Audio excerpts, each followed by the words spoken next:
Beri adik untuk Ukasha. Ini jenis kelamin anak kedua yang diinginkan Zaskia Sungkar dan Irwansyah.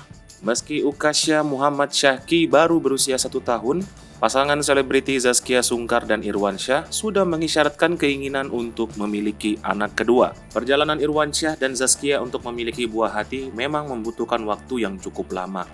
Keduanya baru dianugerahi putra pertama saat usia pernikahan mereka sudah menginjak angka 10 tahun. Tak heran keduanya pun kini sudah memikirkan kembali rencana untuk menambah momongan meski putra pertama mereka baru berusia 1 tahun. Selain itu, keinginan untuk memiliki adik tampaknya sudah mulai dirasakan oleh Ukasha. Seperti yang tampak lewat unggahan video di kanal YouTube The Sungkars, Rabu 13 Juli 2022. Dalam video tersebut, tampak Ukasha yang menangis lantaran teman bermain perempuannya pulang dari kediamannya.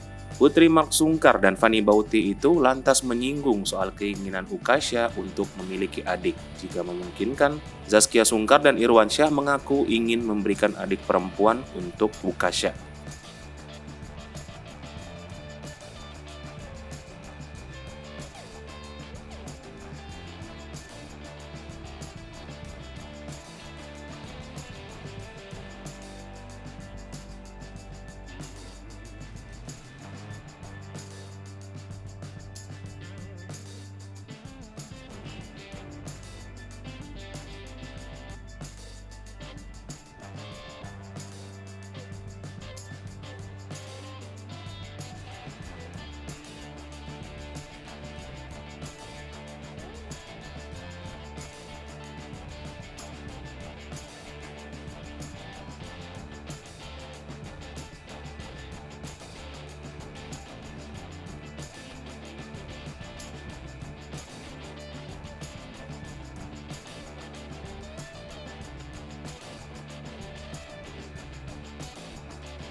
Hai pemirsa Sri Popo TV, jangan lupa komen, like, dan subscribe, serta tonton terus berita-berita terupdate lainnya ya.